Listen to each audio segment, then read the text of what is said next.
Hello, America. Hello, Anthony. Hello, Vince there in the background. You talk about faces for radio and podcast. These two guys have it. Hey, welcome to Your Leo Nation. I am the Chief, Mark Garrett, and you know you're in the place where we believe in and support the rule of law, self-responsibility, and civil society. And with us today, we have a gentleman who does exactly and believes exactly the same thing. I am proud to have on today Jason Lehman. Jason, how are you doing, sir? I'm having the time of my life, sir. Thank you.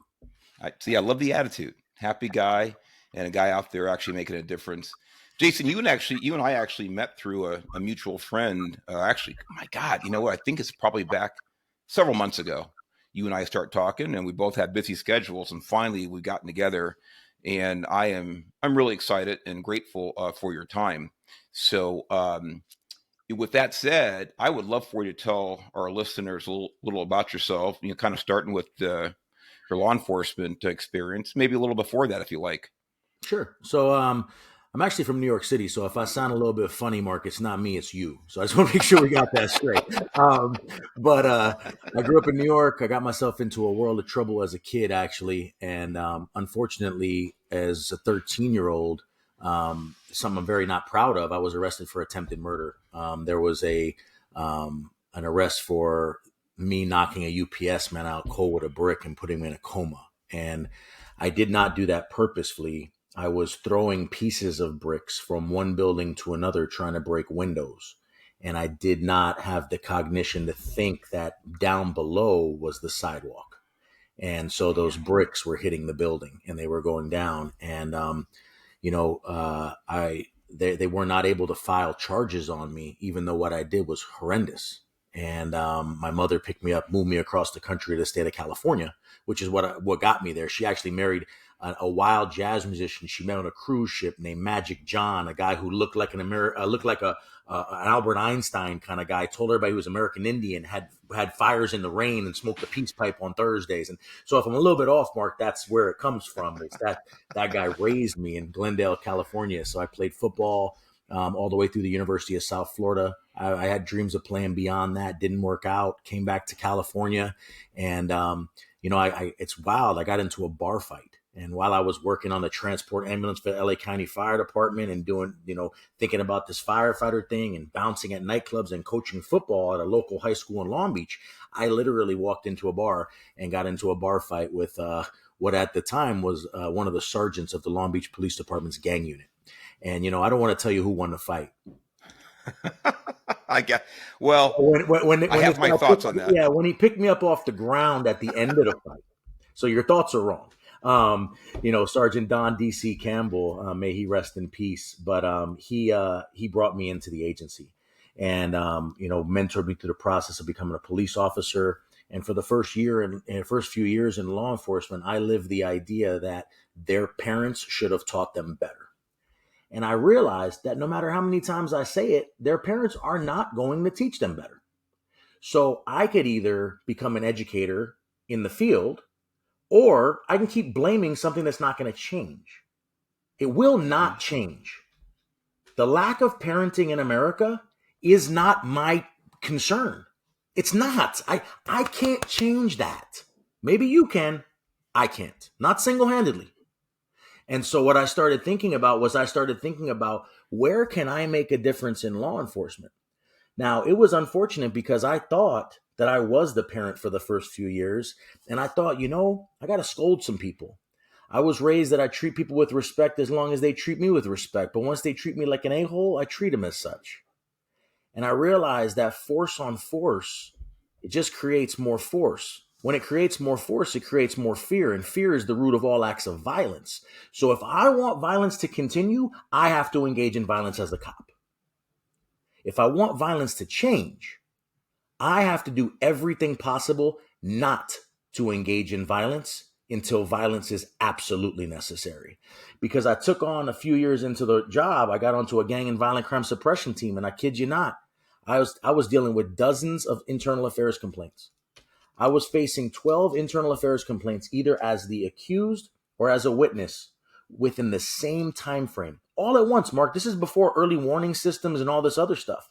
And so here I was making bad decisions, going out there saying, hey, I'm going to go and I'm going to put the hammer down. I'm going to drop the hammer. I'm going to do these things. And I realized I was never going to get hurt. You want to know why I was never going to get hurt? It's the same reason you were never going to get hurt, because people aren't going to hurt us. We have too much safety. We're not going to lose. You did not want to lose. I do not lose. But I didn't think about Officer Janice next week. I didn't think about the rookie a month from now. I didn't think about those people that were going to be judged for wearing the same uniform I was wearing and coming off kind of like a dick. So now I'm a professional a-hole. I'm doing it all right. I figured it out. And so I have to convert from being the bad cop, really, gray area police officer, to now converting to the professional dick, to now learning how to communicate and be an educator and realize, you know what? I now have to right my wrongs because of all of these times where I thought that I was going to be over aggressive in order for people to want to listen to me. And sometimes that has to happen, but sometimes that just builds more fear. And when I leave them, all they do is sharpen their sword. See, when I drop somebody off at jail and they say, thank you, I know that I valued the process and they valued it with me.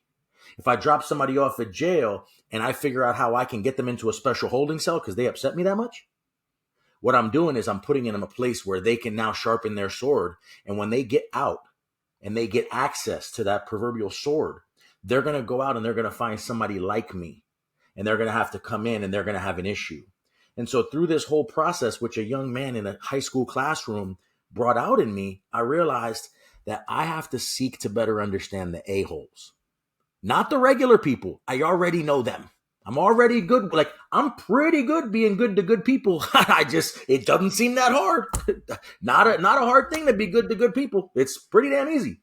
It's the people that don't understand the way I want to be treated. And the way I want to be treated is a way they were not raised to understand. If they were raised to understand it, they would comprehend and do it. They were told these things. They were explained these things, but they most of the time have not conceptualized the human behind the uniform. So they see the police officer, as my nickname back in the day used to be Tiny, as Officer Tiny, this heavy-handed, over-aggressive police officer, which, by the way, I represented hundreds of thousands of police officers doing these things. 185 years traditional policing has been around. And I represented a lot of heavy-handed activities. People that meant well, but the culture said, go hard or go home. And so, or as a matter of fact, go hard or don't go home, right? And so Right. I had to sit here and I had to think about how could I still make sure I maintain safety while showing a capacity for vulnerability, care, and concern. And that is where service with concern and this idea of restorative policing is coming to a head right now. And it's unfortunate because we see all of these things that we think are causes of what's going on. But all those things that are causes of what's going on, they're all proximate causes. They're not root causes. Root causes happen way before you and me. And so that's really where Why'd You Stop Me got formed. But Why'd You Stop Me got formed to teach inner city community members how to cooperate with the police. It's a nonprofit since 2012. 2014, we became a nonprofit. But since 2012, we've been doing teaching to teach youth and adults that are in difficult or resistant setting, jails, prisons, after school programs, juvenile halls, places where coffee with a cop just doesn't exist. Like the people that, we have to talk about coffee with a cop as a community engagement strategy. That is one of the dumbest things I've ever heard. Do you know that no one that wants to hurt a cop is going to go have coffee with him? Like it is not, Yeah, I do. there's no book, there's no plan, there's no nothing. Like you and I, as we sit here and we drink our coffee, right? As I hold up my mug, Right. we're talking because we have some kind of commonality, right? And so it's those kinds of ideas. So what I want to do is I want to be able to show people how to get through a police contact while feeling empowered to do so. But that takes them receiving education and feeling empowered to do so. And then what I want to eliminate the police officers that are not doing it right? I think all of us do. Nobody wants the Derek Chauvins out there doing things to hurt all of the other great cops. There are so many amazing protectors that leave their family every day. And unfortunately, some of them do not come home, right? 1 every 72 hours gets killed in this country this year, right? All of these things happen. But if we're going to be safe and we're going to be effective, we have to take the people that we think are dangerous and the ones that are going to be contentious to our contact, and we have to show them we care about them. It seems weird, but it's proven time and time again through all of these different cultures, the buildup and the breakdown of cultures. It's all, I mean, the Navy SEALs, the United States Navy SEALs, how do they function? They function by building bonds with the locals. And the locals tell them where the next bomb was planted. Why? Because, and you think the locals like the Navy SEALs? Most of them don't. And they go in there and they say, hey, we want to learn your language. We want to be close to you. We want to protect you. Tell us what's going on. And they build those bonds with people that most of the time they probably have some type of bias about, and they overcome it. So from there, from that training with the community, to date, we've trained about 230,000 community members in 22 cities and 5 states. And I know the number's not huge, but we're working to keep on growing that number. And then from there, in 2016, we started a law enforcement training branch. And you know what? The last thing I wanted to do was train cops. Like the No, last, yeah. let me chime in there. It's Yeah. a great point. Why is that?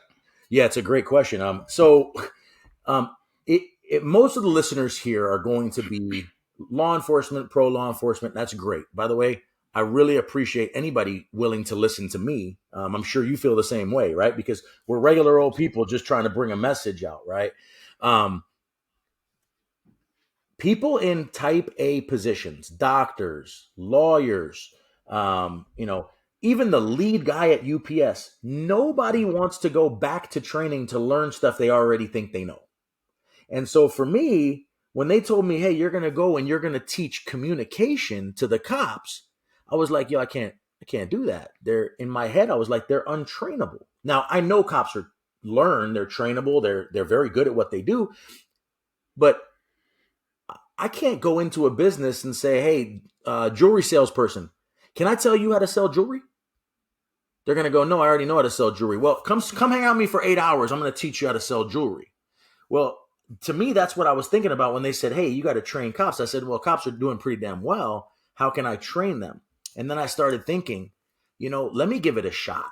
Let me start giving it a shot. And let me do something different than regular law enforcement training. And, it's embarrassing to say this. Cops don't take real tests. You know that just as well as I do. I knew it before you were a cop. Yeah. Right? Cops don't take real tests. Cops take tests where they have study guides. Cops take tests where they take a multiple guess test, and if they mess it up, they get to take it 16 times. Cops don't take real tests.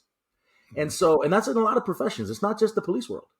And so what we want to be able to do is we want to be able to have specific, verifiable, realistic, ongoing training. And that training has to be from a system where we put out information and we then say, give me this back and show me you understand. And so through scenario involved training in our classroom setting, we do that. And then we ask about a 20-question evaluation and survey, which doesn't say, what was the best part? What was the worst part? How was the instructor? We don't ask those things. We do, but we ask more so the issue of, do you see a higher value now in engaging with difficult and resistant people? Do you think that you engaging in this way is going to make you safer in the future? Do you think it's going to make a community member safer in the future? Right? Because officer safety is actually a term that I completely disagree with, because officer safety happened in Uvalde. You and I watched it in a hall room of a high school classroom, elementary school in Uvalde or whatever. We watched that. We watched officer safety. We are engaging in safety, Mark, safety for the entire community. We signed up to keep everybody safe. And you know what? That does mean we have to be in put people at the disadvantage. It does mean that. It does mean we have to pull guns out and point them at people. It does mean that we have to use force. We do those things, but we do them at the lowest level. And we do them at the lowest level, not for officer safety. We do them for safety, man. Like we do it for safety of human beings. And so in this law enforcement training, because police officers oftentimes, my perception was police officers didn't want to go to training. My perception came from me. I didn't want to go to training. I love training now. I seek training. I have leadership coaching and all that kind of stuff that I get involved in, but it wasn't too easy. And then to top it all off, in 2012, when we named it Why'd You Stop Me? And again, another story, probably for another podcast. But when we named it Why'd You Stop Me? I never thought a cop would get forced into this training called Why'd You Stop Me? Are you kidding me? You're immediately turning off a police officer. It's like, oh, here comes a person of color to tell me I'm racist. Like that's immediately what Why'd You Stop Me means, right? And for some reason in law enforcement, the only person that could teach bias-based policing has to be a person of color. A white person could never teach concepts. It has to be, right? So all of these different ideas come into my head and I'm going, oh my gosh, I'm a white guy. I can't do this. That doesn't make any sense, right? All of these different ideas. And so ultimately, by getting into the classroom and doing this training, I realized that police officers, they actually seek to train once the training answers their why. Until we Mm-hmm. answer the why, we're not doing very well. But you know what's crazy? You ask a police officer how frustrated they are about the new generation. You know what they're going to say? They always want to know why. They always want to know why. Why couldn't they just do it? Well, I've realized that when I teach a senior police officer why, they're really excited. And I also teach that when the younger generation seeks the why before they do it, you know, it's funny and it's proven. They make less mistakes. It's Mm-hmm. funny to think that. So when somebody, like when you and I were raised, I'm gonna guess you were raised this way. Hey, just do it. Like, hey, do it. Because why? Because I told you so. Like, go do it. We probably Pretty made much. we probably made more mistakes than people that are actually getting the why up front. When you front load the why, you immediately know why, and so you make less mistakes. And so we Yep. think about all those things. So ultimately, that's where the law enforcement training came into. Now, Why'd You Stop Me has 12 law enforcement training systems. Some are for the community, some are for the police. We have joint trainings. We have a resisting arrest diversion program. We have programming for leadership, supervisory leadership program run by instructors that also work with FBI LEDA. We have promotional process instruction. We have all different kinds of instruction at the academy. And last year alone, in this last calendar year, we provided 188 trainings. My company did. My goodness. Well, I'll tell you right now, I could use the promotional element. It took me 3 times to pass a sergeant's test. So I wish I knew you win, That's all right, but man. That's all right. that's no Yeah. So, joke. so that's Well, where we're at. well, this is great. I mean, you packed a lot into a few minutes, and there's so much to expand on. And so, a couple of things. So, to play devil's advocate, going back to, and I think you use the term restorative policing. I've heard restorative justice. And the first time I was really exposed to that term in a really kind of a practical working sense was several years ago when I was on another agency's promotional panel from lieutenant to captain. Very, very large agency in the city of Los Angeles. um, and that was part of the evaluation about a potential captain's understanding of and use of restorative justice in dealing with obviously younger offenders. And you said something that struck a nerve about. It's been proven that restorative policing works very well. So, and I've talked about restorative justice on the podcast before.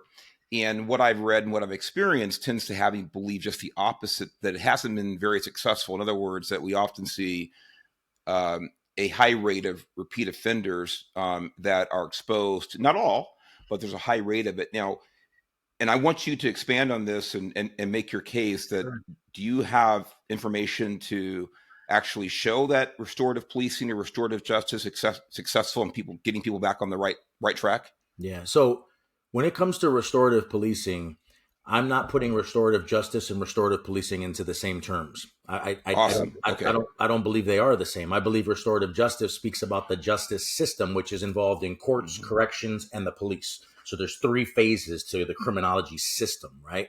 I believe that restorative policing talks about on-scene engagement. Gotcha. Nothing Now, else. and by the way, I'm glad you No, made this clarification. That's a big nothing else. distinction.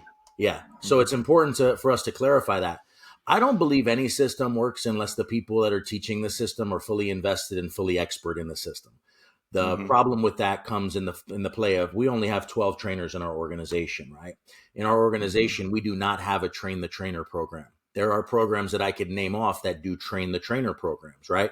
Principal Mm-hmm. policing, fair and impartial policing, ICAT, ABLE, all of these different programs. They're all very, very effective at the first level. And then what happens? Then we go and we give them to the community and we give them to the police. And the guy that we asked to go train at a big agency, very, very big agency in Los Angeles, right? They work at an academy, right? They're SWAT guys. They Right. signed up to teach weapons, firearms. So what do when they ask a cop to do this stuff? They say, hey guys, I need you to go out there, hug thugs, kiss babies, and here's 6 things you can say. 1, 2, 3, 4, F them, 6. That's not going to work. And it's the same thing for the community.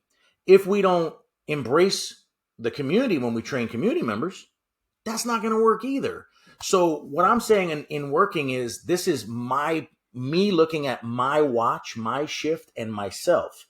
Did I see that I was safer when I was more vulnerable in my communication on scene? And a lot of people think vulnerability and safety can't go hand in hand. They 100% can. That's the reason you don't fight your wife. Like, you're vulnerable, right? You're Well, vulnerable. I don't fight my wife because I would lose You would lose. miserably. That's All true. right. Yeah, I Yeah. got you. Let's I be got you. clear about some of these Yeah, things. yeah. But you understand that, in our 4-part system, and the system is what I'm talking about. I think restorative policing will be the next termed level of policing. We went from traditional, professional, community. I believe restorative will be the next level, but we have to get past some of the ideas of the brokenness of it. It's just like community policing. Community policing is at 90% of it is a gimmick, brother. It's an absolute gimmick. The people that we community police, those people we don't get in issues with.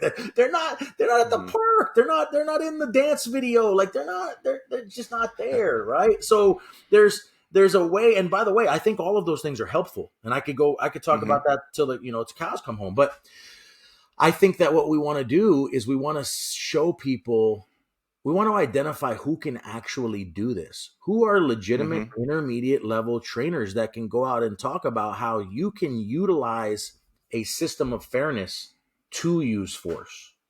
Like, Well, when, let me ask you this, Jason. yeah, Again, there's so much, and I just I hear so many things that I find fascinating, and just as far as discussion topics that you're sure. bringing up. And one you just made was about, look, and I agree. Look, I was caught for 30 years, and about almost 15 years of that, I was actually on patrol as an officer or sergeant, and worked in a lot of communities of color. And actually, where I live right now is a mile away from one of my old beats in unincorporated Altadena, California. I spent a lot of time up in that area. And you're right about that. Almost all the people that we engage with in the community policing, community outreach, are the people who support us, or at least the very, very worst are the people that don't cause problems for their community or for law enforcement. They just want to go to work, go home, take care of their kids and things like that. And the people that we really need to be engaging with don't show up, or maybe we fail at reaching them. And it goes to a finer point of, I think for the most part, people understand that a very, very small percentage of any community costs most of the problems, whether it's a small community, it's a town, it's a city, it's a county, it's a state, it's a country. A very small percentage of the occupants, the citizens, actually cause the vast, vast majority of the problems. How do you see that when you're talking about community policing, which I know that you're not a big fan of that phrase, but restorative policing? How do you see that in a practical sense as far as dealing with that fact? No, I think I 100% agree. There are not only are there people that are good people making bad decisions, there are bad people. There are wholehearted, deep at their roots, bad. They are not going to change. That is the reason why police officers carry guns. This is the reason why police officers have to engage in violence. This is the reason why police officers cannot adopt an idea that you cannot shoot into a moving vehicle under no circumstances. Like, there are horrible people out there. They are, again, the very, very, very small piece of this community that police officers are engaging with, right? And, it's interesting you brought up Altadena, because I trained the entire Pasadena Police Department, start to finish. Right down the street. Got a lot of friends here. Right? And so in the training in Pasadena, when I provided that training, right, we did research on internal affairs complaints, on police use of force, on those things. And those things dropped with zero extra officer injury. And so what we're being able to do is we're being able to show a police officer that even though it's hard to impact this group, do you know where we always impact them? We impact them on the traffic stop. We impact them on the pedestrian stop. And we California Highway Patrol, baby. There you go. We also impact them in a positive or negative way when we drive past them and they hold a sign. And what I mean by that is, in 2020, me being actively involved on a skirmish line within the riots, right, in Long Beach, there were a bunch of people holding signs. They were holding signs that said ACAB, F the police, all these things, right? Do you know in 2020 across the nation, How many people holding a sign hurt a police officer in 2020? I don't have a number. No. Number zero. They were holding a sign, Mark. Mhm. It's zero. You cannot hold a Right. sign and hurt a police officer. The two Well, let me things ask you that. go together, That's right? it. And And so yeah, and that's the the people holding the people that hurt the police officers came underneath, above, left, right, beside. right. They're two different people. Protesters, rioters. They were two separate people.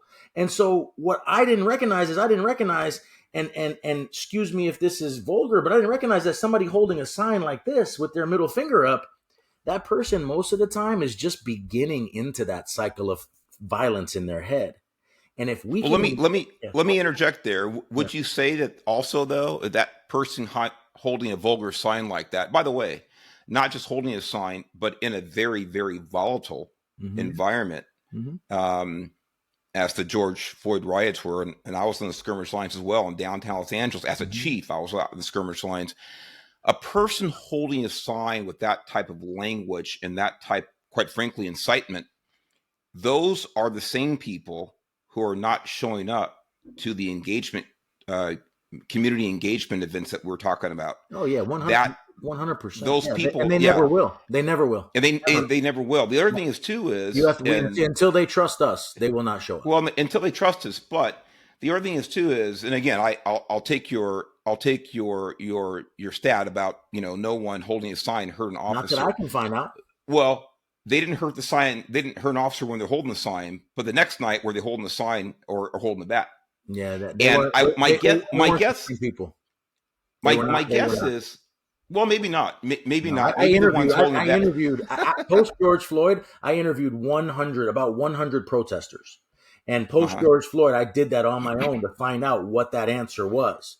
And the people that I Right. spoke to were legitimately telling me I held a sign. And you know what? When things started going bad, I put the sign away and I went home because things started getting so bad. I didn't stand Right. there, right? Like And by the way, I'm sure it was a. I'm It sure was there's like a this, I'm right? sure that is preponderance. I'm sure most of the people holding signs probably only held signs. But my point is that people holding signs with that type of vulgarity and that type of hatred for law Mhm. enforcement are probably more closely associated with the actual violent offenders than say, my wife or your sister or somebody who's just a law-abiding citizen. That's just my guess. Okay. Um, but I hear what you're saying. Yeah, yeah. Everybody has the right to Sure, sure. protest. Yeah. Yeah, I got a question but for you, and this is hit me. a scenario we do, and you again, you want me to kind of give this to you, but so Yeah. I was raised on two things in law enforcement. I was raised on a lot, but I'm gonna give you two things. Number one, the preservation of animal life was really important. So I became a rookie cop. I got out of the academy. I learned all these ethics and morals. I learned the preservation of animal life was extremely important. And then I also learned years and years ago, and again, this is only from like maybe 4 or 5 people, but my police department had over 1,000 people at this time. So I don't want to label the police department. Maybe three or Right. four people told me, you don't bring a loud or disrespectful prisoner into booking. Like if there's a prisoner that you arrest, they can't be loud and disrespectful in booking because booking loses control. You have to control your prisoner. Okay. So these are Mm-hmm. things I learned. Okay. And they were incorrect. That does not make any sense. There's a freedom of speech with people that are upset, right? So, I would arrest somebody, and arresting somebody for me, I was very outcome based. Means, you know what, I would get stats, and my stats mattered. And if I messed up the process along the way, as long as I got the stat, hey, that. I got a stat. There was even a saying, a stat's a stat, right? You've heard that Right. before. So, right, Sure have. yeah. And so, as I learned this process, I realized that there is a system, and I'm going to bring you through this system, and you tell me what you think when I bring you through it. But I arrest somebody, I put their hands behind their back. And I don't know if you remember to the last arrest and control technique classes where you were actually physically handcuffed. It inhibits your ability to breathe a little bit. It's uncomfortable. It's not the best feeling. But handcuffs aren't made to feel good, and you messed up. And so you get put in handcuffs. They're not the furry ones that people use at home. Like these are real deal handcuffs that people can break out of. And so you make them as hard as possible. You make sure they can't escape, and they're temporary restraints. When I handcuff somebody, and this is again a hypothetical, but when I handcuff somebody, it was crazy. They would be upset at themselves for what they've done. They would Mm-hmm. be upset because they let down their family, their community, their friends, their parents. They let everybody down, but they made a decision, and it was my job to enforce the rule of law. And so I would handcuff them. And they would start getting upset. And it was shocking to me that they would start cussing and flipping out and being mad. Shocking to me until I processed something. Like, if you handcuff me and put me in the backseat of a car, I'm going to flip out. Like, I'm not going to be like, I'm not going to be a normal person. So now I would Right. get upset because back then, Mark, I had these baby feelings about this big and I had a huge ego, right? Huge ego. I battle my ego every day to this moment, right? Mm-hmm. So huge ego, baby feelings. So now what would I do? They'd be mouthing off and I would have to put them in the back seat of the car because they're going to jail. Just their Mm-hmm. attitude doesn't change anything other than the fact that I want them to go to jail even more, just to be honest. Right. Like that's the way it goes. So now Yep. when I put them in the back seat of the car, I didn't, what my report read? I assisted them into the back seat of a police vehicle. Pretty much. You know why you're laughing? Because we push people in the back of cars, especially when they were Sometimes. mouthing off. Now I push them in the back of the car and I close the door, but I had humanity and I was trained on transparency and community policing, right? And I was trained on all this stuff. And so they say, hey man, I can't breathe back here because a lot of people don't realize if they're younger cops, there weren't vents that went to the back. It was really dumb, but there weren't any air vents that went to the back. It was just a closed off partition, right? And you get air Mm-hmm. from wherever you got air. So they'd say, hey, can you roll the window down? And my love and care would come through. And I'd press the down button on the front window, the front door, right? And how much would the window go down back then? An inch, right? 2 inches? Well, in my patrol cars back in the 90s, Yeah. believe it or not, They went down CHP, all they the go way. all the way down. Okay, They cool. went out down the way, Yeah. right? So Right. you gave them air, I was perfectly fine, right? Now I'm Mm-hmm. on my way down to booking and I'm telling you, there's a conflict that happens. And this is a dichotomy, right? This dichotomy of leadership where, I want to look out for people, but I've been trained on a couple things, right? So here it is. Now they're mouthing off. Mark, I'm in such a stressful mindset because I can't bring a loud or disrespectful prisoner to booking. Remember, I gotta play by these rules. I learned the practice in field training, even though in the academy it was different. So now what happens? A black cat runs right in front of my car, right as this guy's cussing out my mom, and I slam on my brakes. And what happens to his Bam. face? Ouch. What I know. what was the term for that? Right. It Screen was check, brake check, right? I would say attitude check, brake check. There's a lot Attitude of them. check, Yeah. brake check, Mm-hmm. screen test. You and I didn't come up Mm-hmm. with that idea today. Right. That was actually a pattern. And so when I explained that, the outcome was awesome. You know what's funny? They stopped talking. Nobody would want that to happen twice. Oh, they learned their lesson, right? Now I get them out of the car. I bring them in. They're not mad. They're fine. They're quiet. They're sleeping now. They're low key. Everything makes me feel good. I go drop them off. All that's good. And then I had somebody do this to me. And I'm going to do it and you let me know what you think. So how many kids you got? One. I'm going to give you a second kid. I'm going to give you a second kid. I don't want to You better tell my wife about this. Yeah, I don't want to ask too much personal information about your one, but I'm going to give you a second one. This second one is going to be a boy who's 18 years old. What would you name your son? I mean, Jason's a really good name, but what would you name your son? 18-year-old. That's a good one. Let's just go with Troy. Troy.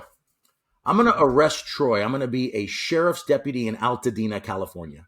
You're going to be a sheriff's deputy in Altadena, California. I'm going to go up to Troy. By the way, can I have permission to talk about a hypothetical kid that's not yours? Is that okay? Of course. Okay, cool. All right. So play along with me, role play here. So I arrest Troy. I come to you and I say, hey, Troy committed a grand theft, which is in California. It's more than $72 million in order for it to be a felony. So Troy's stolen a lot of diamonds. Okay. Now that Troy's stolen a lot of diamonds, I come to you. I even show you some video of Troy in the store. I say, hey, there's probable cause to believe Troy did this. We're going to arrest him. You are at home in Altadena. I make the arrest there. I put Troy in the back seat of the car. When I put Troy in the back seat of the car, I then transport Troy down to booking. But booking's in Altadena, and your wife goes to you and says, Troy's only 18. Like, let's go down there. Let's just sit outside, make sure the process is smooth. He made a bad decision. He's still our son. He's still our baby. Could it be realistic that you being an Altadena sheriff's deputy, you may want to go down there and do that? It's possible. Yeah. So for this story, you're going to go down there. So you go down there, and I park my car right there, right next to where yours is, and I'm about to pull Troy inside to go get him booked. And right when you get out of the car, I look at you and I go, hey, Mark, man, I'm real sorry. And you're like, what, Jay? On the way down to booking, Troy started cussing me out, man. He called me a fatty. He hurt It pissed me off, man. So I accelerated at 30 miles an hour, and at 30 miles an hour, I slammed my brakes on. And another police officer pulls Troy out of the car, and now his nose is over offset, and there's blood dripping down his lip and onto his chin and down onto his chest. As a father, next to the woman who you promised you would protect her and her children, tell me the emotion that runs through you right now. My emotion that would run through me would be far, far more volatile about his initial arrest than about getting brake checked. Right. And I'm telling you that honestly. I got it. My wife and I have had this.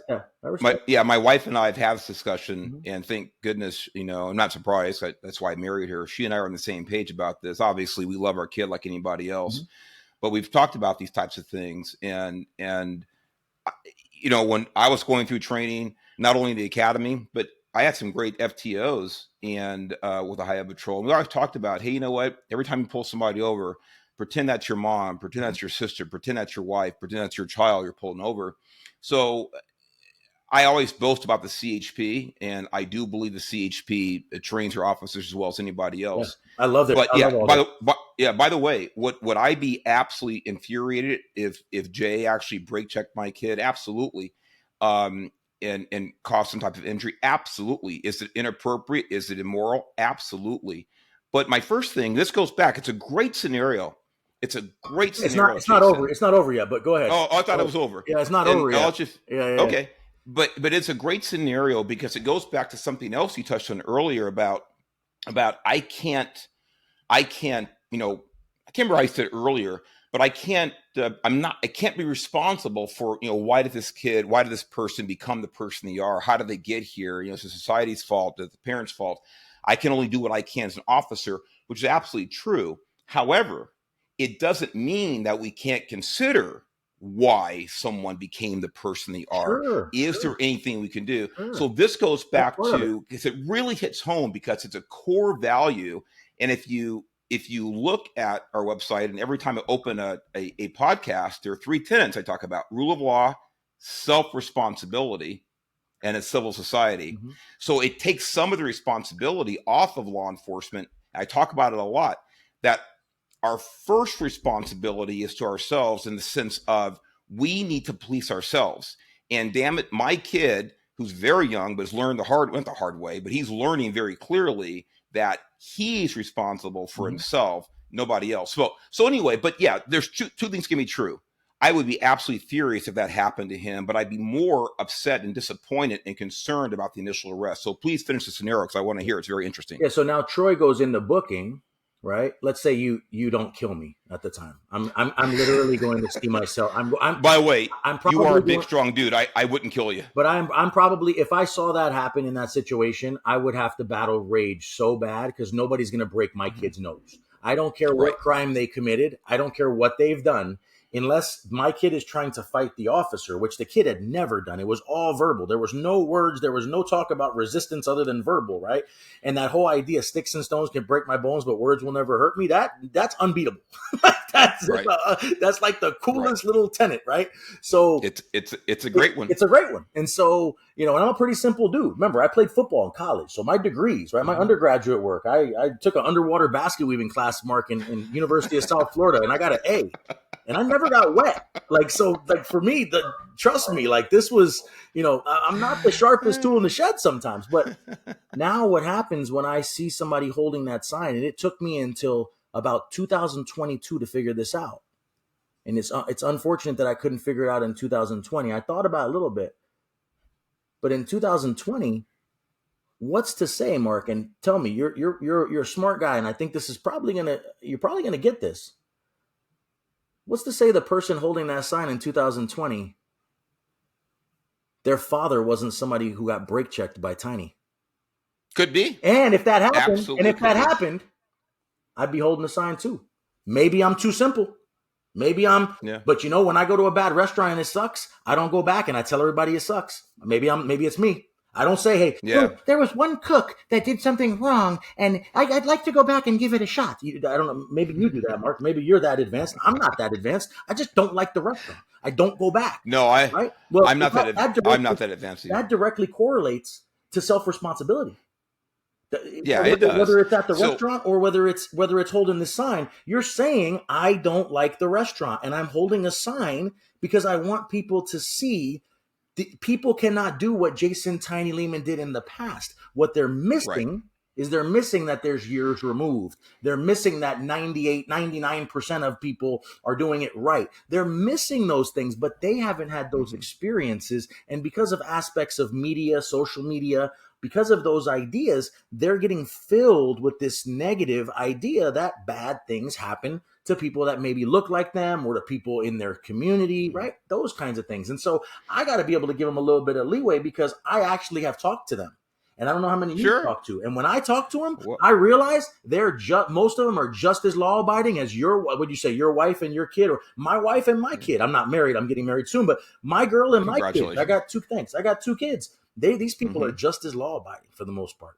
They really Yeah. are. Well, And so that's the combat to what, no, not the combat, but that's the other side of the coin of what you're saying. Because I 100% see your side, your thinking. Like, I see the fact that when we see things, we think a certain way, 100%. mhm. But what I've done is I've completely, like when I did policing in my last maybe 10 years of law enforcement, I went into areas and I didn't just do a parole check. Like, I went into areas and I sat with mom and dad and had food with the parolee, spent Hmm. hours in their home, went and played checkers in the middle of people smoking weed everywhere and drinking, just to be able to recognize what it was like to be around these folks and for them to see me as human. And you know what they never did when they saw that? They never hurt me. As a matter of fact, there were Hmm. issues where I was in a fight or I was in a problem, and they had my back.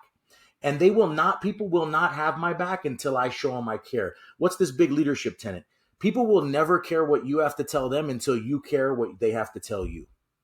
Hmm. Right? They will never care I that you agree with that. care unless you show them that you care about what they have to tell you. So you have to be able to, in leadership, I have to let people influence me before I can influence them. Now, there's some danger to that in critical incidents. Some of that has to be circumvented, right? You can't do some of that Right. stuff. But that's the approach we take. Allow people to influence you, and then you can influence them.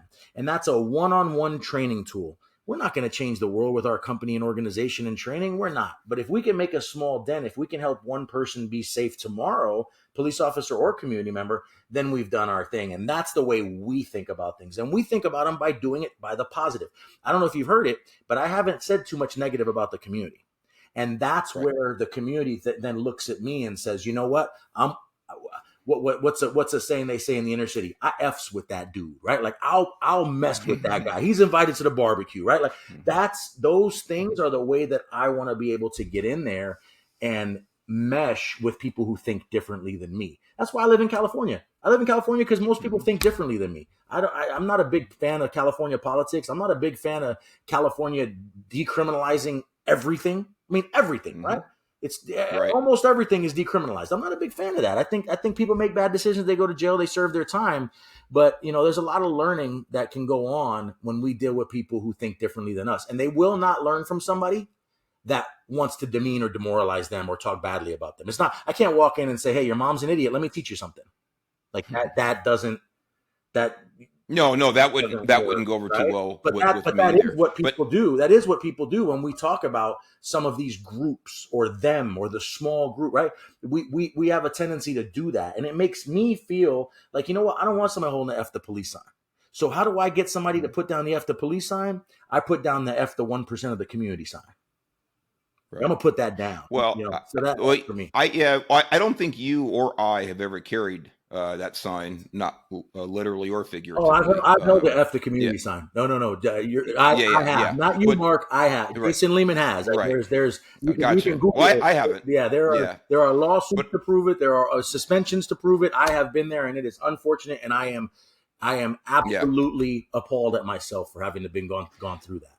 The only community that I that I single out and I hold accountable is a criminal community.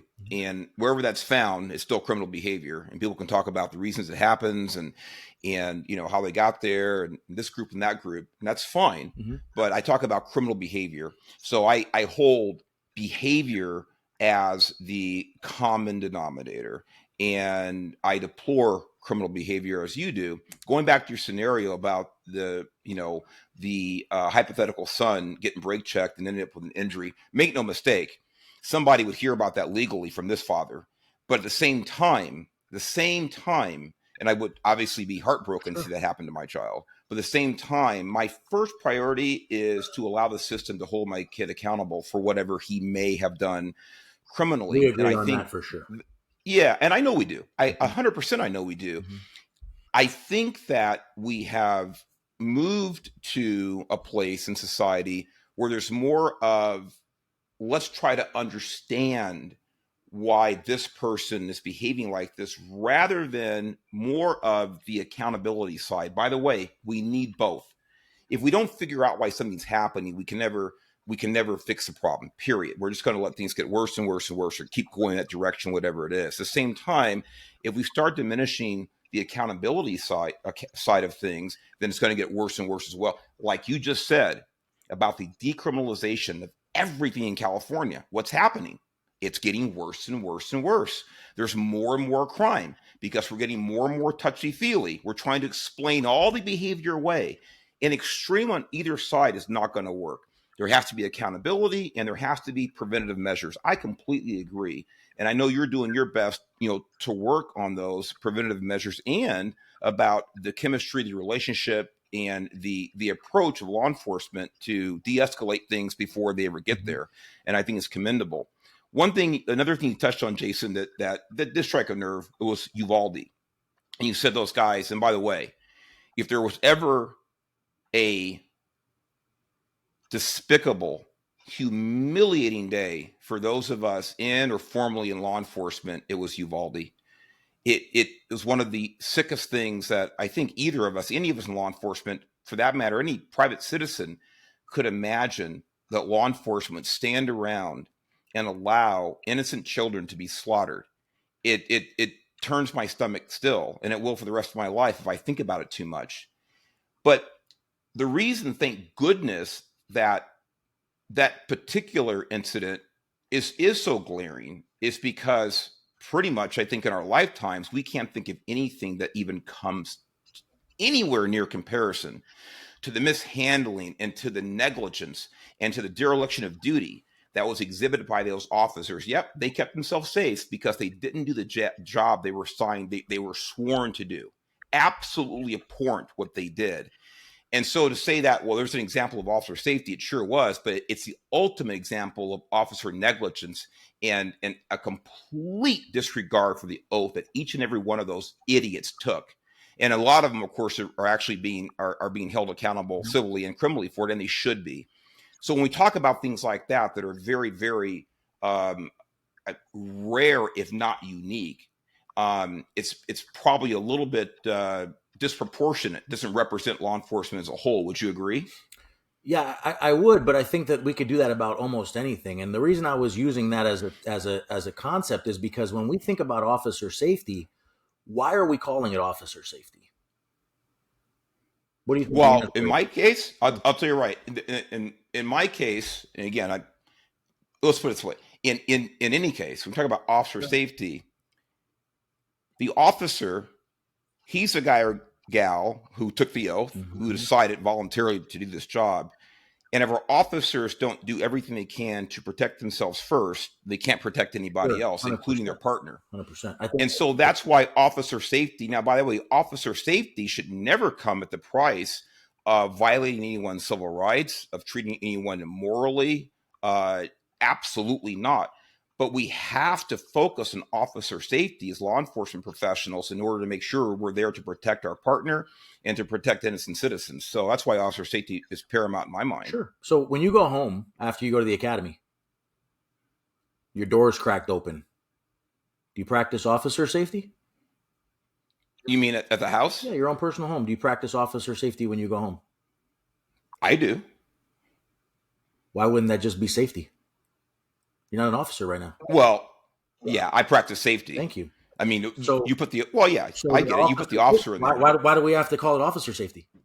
We're practicing. Well, I'll tell you why. We're practicing. Well, I'll tell you why. I'll answer your question. Yeah. The reason we call it officer safety is because we're in uniform and you step out of a black and white, you're a police officer at that moment. When you come home to your family, you're not a police officer in that setting. Okay. So that's why there's a difference, because the person changing their tire on the side of the freeway of a super speedway, 90-mile-an-hour cars going by and change their tire, it's a very, very dangerous place to be, but they're not officers, so they should practice safety by getting off the freeway to change their flat tire. That's the difference, because some people are police officers and some people aren't. Okay. But people that are not police officers engage in more safety than any officers do sometimes. There's guys in jiu-jitsu that engage in safety. There's guys that are negotiators for business that engage in more safety. So when it comes to safety, I don't want to see the mother of a 17-year-old or the father of a 17-year-old who we have to lawfully use force on. I don't want them to see us as better because when we're at our courtroom testimony or whatever, we're saying what I did was for officer safety. Because that doesn't mean anything to that mother or that father. All that does is sharpen the sword for the next contact. I want them to say, what I did was I practiced the safety I learned in the academy. And I practiced that safety to make sure that I used the minimal force necessary to effect an arrest and overcome resistance during this instance, no matter what. And that's the safety that I learned. That is learned safety. We all practice our different versions of learned safety. You know what's crazy? I walked into a group of mothers of color in Sacramento, California. And I asked them, when you're dealing with your children, what is the first thing you want them to do when they get pulled over on a traffic stop? And one mother said, and you might find this interesting. I was with a guy named Daryl Meadows who works on my team. And one mother said, I'm going to tell my son to pick up the cell phone and call me because that's the last time I'm going to hear his voice. And the rest of the mothers said, you're right. Damn right. That's exactly what I'm doing. None of these mothers had criminal histories. They were all part of a church group. And they're practicing what they think is safety. Now, I can't call that community safety. I can't call that sons of black mothers within the church safety. I can't call that any of that safety. I call it safety. That was an unsafe thing, but in their mind, they thought that was safety. They're thinking that what we're doing is unsafe. And when we call it officer safety, it adds to what they think that we've done before, because what the cops did in Rodney King, they said was for officer safety. That was their training. At that time, there was not a switch from one force option to another. That came after Rodney King. They were told, hit him with sticks until you can put him in handcuffs. Hit him with sticks, hit him with sticks, hit him with sticks. And they used those little weak PR-24 things, which, by the way, I don't like. But that's what they went out there and they did. So that's where my take on officer safety is to be able to help us for future contacts solely by switching terminology up, not by switching up the tactic or strategy. That's not what I'm asking us to do, right? So that's the only reason. No, I get it. My side, I see your side as well, right? I see your side as well. Right. No, and I totally see right? your words. Yeah. Well, it is, and this we could have we could go 2 hours about terminology and about language, and I'm a big believer that in that often when language is when people are trying to modify language, I'm not talking about you. I'm talking about, like you said, these mothers, who get a phone call from their 17-year-old son saying, because he knows it's going to be the last time he talks to me. I got to be frank. This is delusional. This is I agree. Completely and I know you. No, I know you agree. I agree. That's in their mind. That's their delusional reality right now, right? Right. But what I'm saying is the fact that this group, because you said it wasn't just one person. Yeah, I agree. Mm-hmm. The fact that you have such a large group of people. No, it was small. It was like 8. Well, it was like 6 to 8 people, right? And you know what? If it were one, to me, it's still delusional with that person. But okay, it's 8 people or whatever the group is. To me, that is an incredibly not only sad but very dangerous commentary. And with that particular small group of people, they believe that every time that a young black man gets stopped, he's going to be murdered. I mean, literally, that's what they believe, because if he gets stopped, he picks up so he can make his last call to his mom. This is a sickness. The numbers, of course, don't come close to bearing this out at any level, but that's bad enough. But for anybody to say that, and again, this is not directed at you. I'm just saying that if we were to change the language, specifically about officer safety, because this group of people believe that every time a black man gets stopped, he's going to be murdered. We are the ones giving in to delusion. We have to be very careful about that.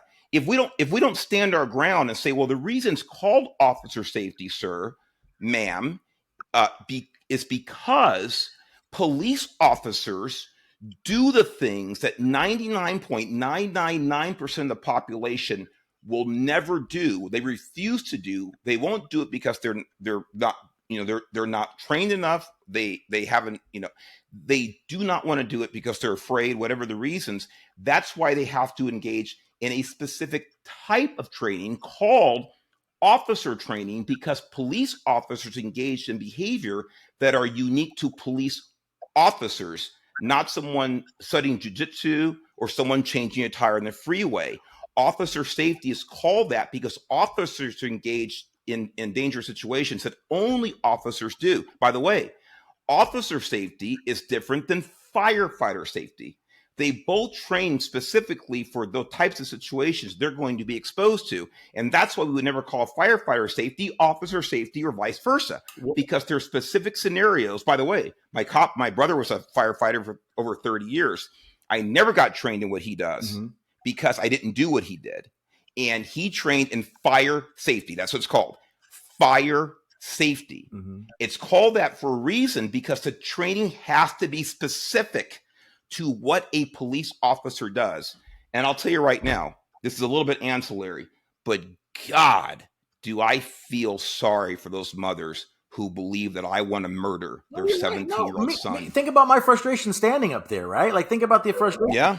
When it comes to, by the way, Jason, what did you say when they said that? What did you say? Did you say you guys are off your rocker, or it's not true? No, we put them through a scenario. We put them through a traffic stop scenario. We asked them to look at what we see from behind when they reach. And did they come to a different understanding? 1,000%. The majority. Well, I love it. They shouldn't shock you. That's the thing. That's what happens when we sit on one side. And I'm going to say that you're on a little bit of one side. When we sit on one side, right?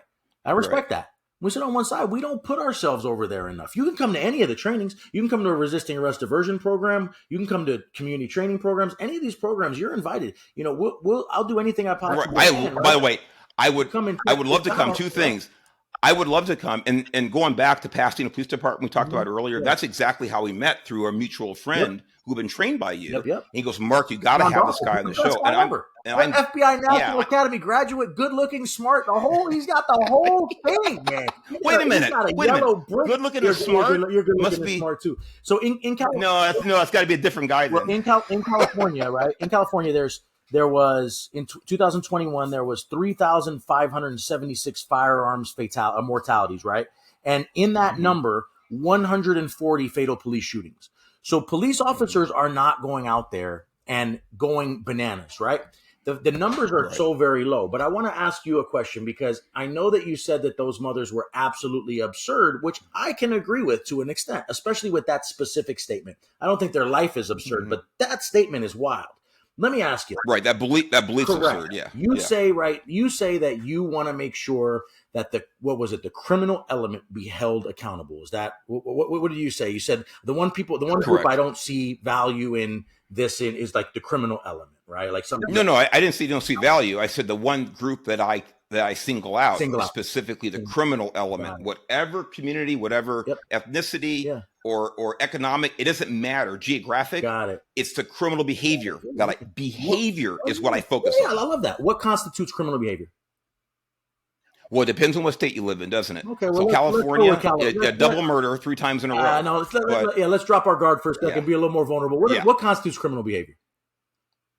Well, to be specific, it's what's defined in criminal code in a given state or county. Penal code, vehicle code, health and safety code, right? That constitutes criminal behavior. It actually constitutes criminal behavior as deviance from the norm, right? It constitutes behavior as a violation of what has been acceptable from society as what a violation shall be, right? You have all these different groups, right? The Ninth Circuit Court really helps to create and mold where we're at now, right or wrong, right? And then, I got to look at you and I got to tell you I'm a criminal. You're interviewing a criminal. No. What I've interviewed is somebody who's been convicted of criminal behavior, or at least arrested for criminal behavior, right? No, you're talking to somebody who speeds every day. Oh, I see. I thought you're talking about your 13-year-old. You're talking to a guy who's been drunk in public. You're talking to a guy who's drank and drove. You're talking to a guy who's had bar fights. I'm a criminal. Yeah. Right. How does that make you feel? You're talking to a criminal, Mark. No. It isn't. Listen, I've worked with police officers who serve time in jail. What Yeah. constitutes a criminal? This is important. But this is important for us to sure. think about. It's vital for us to think about that, because then once we figure out what constitutes a criminal, when does a criminal not become a criminal anymore? When they're off parole, off probation, when they're right. Because if we're going to think about that, we're ultimately going to treat people differently if they're in that category. We have to. Well, here's the thing. Right? I'll tell you what constitutes a criminal, or defines a criminal in an actionable sense. In other words, on any given moment or a day, Sure. or someone that's working in a convenience store, or someone's walking down the street minding their own business.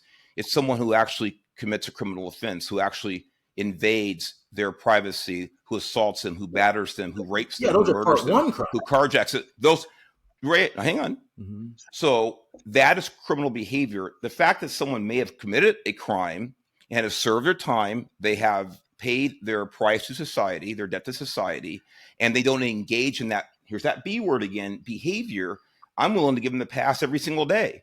But once they commit a new crime, they are now a criminal in my eyes until otherwise, adjudicated. So that's what defines a criminal to me. Someone who embraces it. By the way, there's an old joke here. I won't get into it. It's vulgar, but you help your buddy, change his transmission in his car. You're not necessarily a mechanic, but if you do that every single day for a living, I'm very familiar. You know the joke I'm talking about, right? Yeah. You know exactly what I'm talking about. So I think that we can use these words and what defines this, and Sure. and again, I'm totally open to that.